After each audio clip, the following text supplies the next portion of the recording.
Section के जो लोग हैं, सर्व समाज के लोग, जो गरीब लोग हैं, उनको न्याय मिले।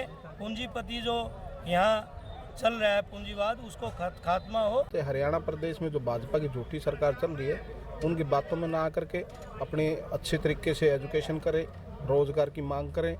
क्योंकि राजपूतों को ज़्यादा सा उठाव किसी पार्टी में है नहीं। कोई भी राजनीतिक पार्टी हमें कोई टिकट विकट देती वेती है नहीं।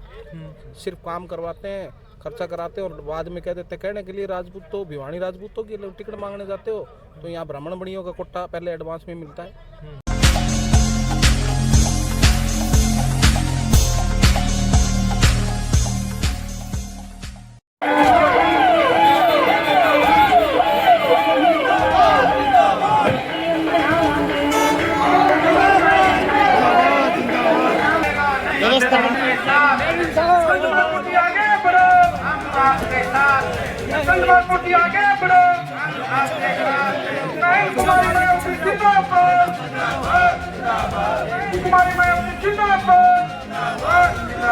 बाबा साहब अमर रहे, बाबा साहब अमर रहे, जब तक सूरज चांद रहेगा सबका नाम रहेगा। बहन कुमारी मायावती जिंदाबाद, बाबा साहब अमर रहे, अमर रहे, अमर रहे।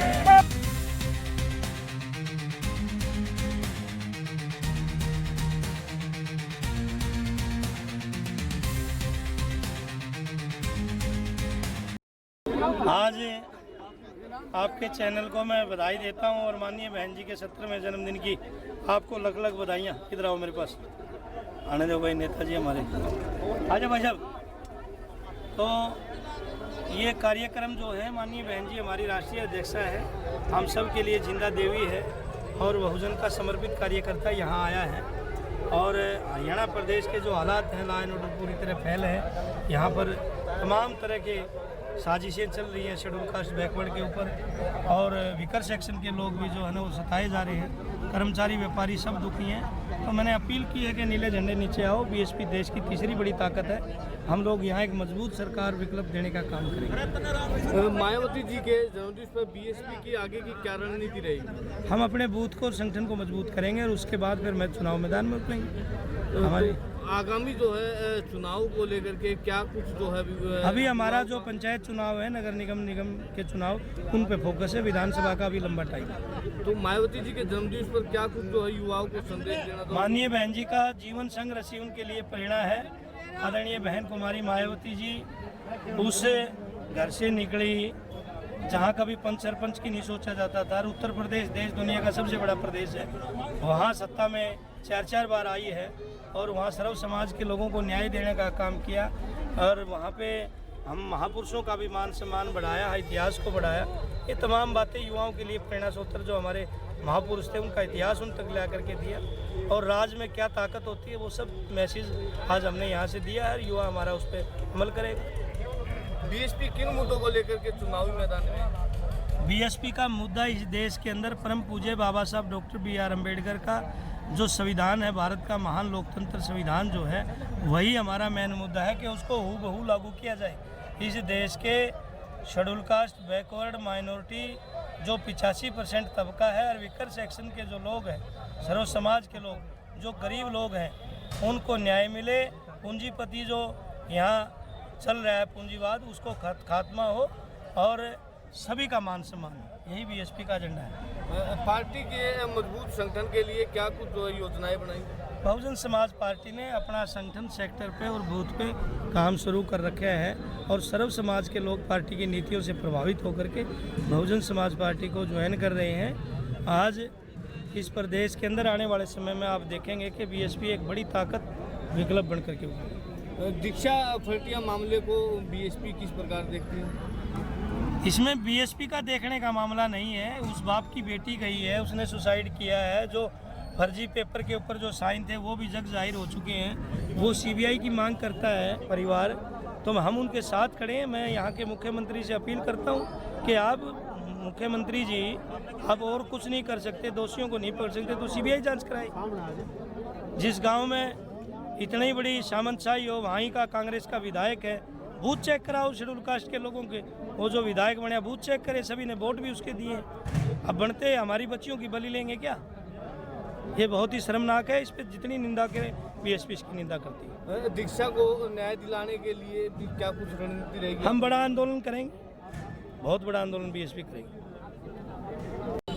हमारे साथ में पवन ठाकुर जुड़े हैं। पवन ठाकुर जी से जो है खास बातचीत कर लेते हैं, जो कि फिलहाल की अगर हम बात करें तो भाजपा पार्टी को छोड़ करके, बीजेपी को छोड़ करके बीएसपी ज्वाइन की इन्होंने, और तमाम क्या कुछ जो है कारण रहे हैं छोड़ने के, और यहाँ पे क्या कुछ इनको मान सम्मान मिला था, तो तमाम जो है जानकारियाँ ले लेते हैं। भाई साहब नमस्कार। नमस्कार मंजीत कैसे जी? हो? बहुत अच्छा हूँ जी, ठीक हो? बढ़िया भाई साहब। फिलहाल आप जो है बीजेपी पार्टी को छोड़ करके, जो कि काफ़ी लंबे समय से बीजेपी के कार्यकर्ता रहे थे, क्या कुछ कारण रहे हैं भारतीय जनता पार्टी छोड़ने के? मंजीत जी ऐसा है, देखो मैं संगठन में 20-22 साल जितने साल भी रहा, मैंने पार्टी का लगन से दिल से काम किया। और पार्टी में मतभेद होते हैं, तो आपस के मतभेद थे बड़े नेताओं से, और वो जो हैं जनहित के काम करने में अड़चन पैदा कर रहे थे और समस्याएं थी, और उनको लेकर के जब मेरे को लगा कि हाँ रहना आसान नहीं है और ना जनता के मुद्दे उठा सकते, काम कर सकते, तो मैंने फिर बड़ा विचार सोच समझ करके अपने लोगों से सलाह करके ये सोचा क्यों ना एक ऐसे दल में काम किया जाए जो कम से कम मौका दे। क्यों राजनीति में जो भी आदमी आता है तो उसकी कहीं ना कहीं छोटा बड़ा चुनाव लड़ने की इच्छाएं होती है कि समाज में अपनी भागीदारी कैसी हो, समाज में किस तरीके से पहुंचा जाए। तो वो सब निर्णय लेकर के मैंने बहुजन समाज पार्टी में जो है आने का निर्णय लिया है, और बहुजन समाज पार्टी ने बहुत सम्मान दिया है मुझे। तो बहुजन समाज पार्टी फिलहाल जो है आगामी चुनाव को लेकर के क्या कुछ जो है रणनीतियों की तैयारी कर रही है? मंजीत भाई, जैसे कि मंच से प्रदेश अध्यक्ष ने बताया, हम नगर पालिका, नगर परिषद, जिला परिषद, बीडीसी चुनाव सब सिंबल पे लड़ेंगे, और प्रदेश का बहुत अच्छा निर्णय है ये, क्योंकि जब तक सिंबल पे आप नहीं लड़ोगे आपका ग्राउंड बनता नहीं है। अब जो सिंबल पे लड़ेंगे, हमें तो नेता बहुजन समाज पार्टी बनाती है, तो हमें छोटे जो कार्यकर्ता राजनीति में इच्छा रखता है, जनसेवा काम करता है, उन लोगों को मौका देंगे। और बहुजन समाज पार्टी के जो कार्यकर्ता है वो उनको वोट देंगे, उनको मजबूत करेंगे, तो उनको मौका देंगे और पार्टी जो है मजबूत होगी। तो फिलहाल जो है युवाओं के लिए जो है क्या कुछ जो है योजनाएं लेकर के जो है चुनावी मैदान में है? देखो मंजीत जी, आपको पता है हरियाणा प्रदेश में जिस तरीके से भारतीय जनता पार्टी की सरकार पिछले 10-12 साल से चल रही है, और वो लोग ये कह रहे हैं कि हमने हरियाणा को नंबर 1 बना दिया और जो है ना सर्व समाज को हमने रोज़गार दिया। मैं ये कहना चाहूँगा, हरियाणा के रोज़गार को रोज़गार तो दिया नहीं, अभी तो बाहर के लोगों को ला करके या हरियाणा के युवाओं का रोज़गार छीनने का काम किया। फैमिली आईडी के नाम पे लोगों में ऐसा भ्रम फैला रखा है, ऐसा डर फैला रखा है कि हर आदमी को पता नहीं कल कौन सा राशन कट जाए, वृद्धा पेंशन कट जाए, बुढ़ापा पेंशन का, इस तरीके से लोगों को जो भय का माहौल है हरियाणा प्रदेश में भारतीय जनता पार्टी की सरकार से। तो हम इन सब का मुद्दों को लेकर के जो आने वाले चुनाव जो भी छोटे बड़े पार्टी का आएंगे, तो इन मुद्दों के सारा हम पब्लिक में जाएंगे। फिलहाल जो है बीएसपी के अंदर आपको कौन सा पद दिया गया है? अभी बीजेपी को मेरे को प्रदेश सचिव की जो जिम्मेवारी पार्टी ने दे रखी है, और पार्टी जो भी आगे जिम्मेवारी देगी उस पर अपन काम तो करेंगे। प्रदेश सचिव जो पद दिया है, ये लोगों का ये भी कहना है कि प्रदेश सचिव का पद जो है पवन ठाकुर को यहाँ के राजपूत वोट बैंक को देखते हुए जो है प्रदेश सचिव का पद दिया गया है। नहीं, हरियाणा प्रदेश में मंजीत भाई राजपूतों का ठीक ठाक वोट है, 12 से 13% हमारा वोट है राजपूत समाज का। और जो प्रदेश जो चाह रहे हैं बहुजन समाज पार्टी जो चाह रही है हरियाणा प्रदेश में राजपूत की तरीके से जुड़े, तो हम उस चीज़ को लेकर के इस लोकसभा में राजपूत अच्छा वोट बनेगा प्रदेश पूरे हरियाणा में राजपूतों को जो है हम जोड़ने का काम करेंगे बहुजन समाज पार्टी से, ताकि हम भी, क्योंकि राजपूतों को ज़्यादा सा उठाव किसी पार्टी में है नहीं, कोई भी राजनीतिक पार्टी हमें कोई टिकट विकट देती वेती है नहीं, सिर्फ काम करवाते हैं, खर्चा कराते हैं और बाद में कह देते हैं कहने के लिए राजपूत तो भिवानी राजपूतों की टिकट मांगने जाते हो, तो यहाँ ब्राह्मण बड़ियों का कोटा पहले एडवांस में मिलता है। तो मैं तो इसी तरीके के जो हमारे मुद्दे रहे हैं समाज में भी किसी पार्टी ने मौका दिया, इन चीज़ों को लेकर के प्रदेश में जाएंगे समाज में, और समाज को कोशिश करेंगे ज़्यादा संख्या में समाज इस पार्टी से जुड़े। तो हमारे साथ में युवा जो है देख रहे हैं, युवाओं को क्या कुछ आप संदेश देना चाहोगे? मैं तो युवाओं को एक ही चीज़ कहना चाहूँगा कि हरियाणा प्रदेश में जो भाजपा की झूठी सरकार चल रही है उनकी बातों में ना आकर के अपने अच्छे तरीके से एजुकेशन करें, रोज़गार की मांग करें, और ये जो झूठी ढकोसलों की सरकार है जो बाहर के युवाओं को मौत का हमारा हक जो छीन रही है, आने वाले टाइम में इस भाजपा को जो हरियाणा प्रदेश से बाहर निकालो, ताकि हरियाणा के युवाओं को उनका उच्च जो अधिकार मिल सके और हरियाणा समृद्ध हो, जहाँ क्रिमिनल न जाओ, महिला का सम्मान हो, जहाँ ये फैमिली आईडी जैसी कोई ऐसी चीज़ ना हो जो हर आदमी जिससे परेशान रहे। तो अभी कृष्ण जमालपुर जी का जो है कहना था प्रदेश अध्यक्ष का कि भी हम जो है दीक्षा फ्रटिया के मामले को भी जो है एक बहुत बड़े स्तर के ऊपर एक आंदोलन करने जा रहे हैं उसको न्याय दिलाने के लिए। तो क्या कुछ जो है आंदोलन की रूपरेखाएं रहेगी आप? देखो ऐसा है मंजीत भाई, ये कानून का काम है, कानून करेगा, वो प्रशासन देखे क्या तथ्य हैं।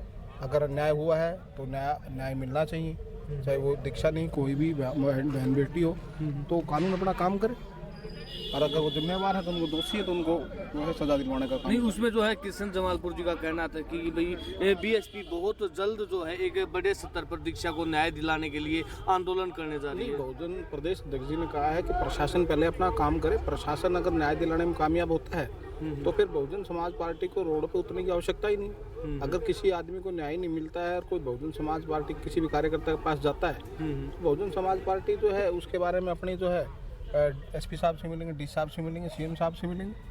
और ज़रूरत रही तो रोड पे है, प्रदेश अध्यक्ष निर्णय लेंगे, संगठन निर्णय लेगा तो देखेंगे। बिल्कुल, तो आपका थैंक यू। तो और तमाम जो है आप देखने लग रहे हो पीछे का जो दृश्य है हमारे साथ में, यहाँ पे काफ़ी हज़ारों की संख्याएं में जो है यहाँ पर लोग एकत्रित हुए हैं। आज बहुजन समाज पार्टी को लेकर के काफ़ी लंबे समय से लोग जो है यहाँ पर आने जाने का जो है लगा हुआ है। हज़ारों की संख्या में यहाँ भिवानी के अंदर लोग एकत्रित हुए हैं मायावती जी का जन्मदिन मनाने के लिए।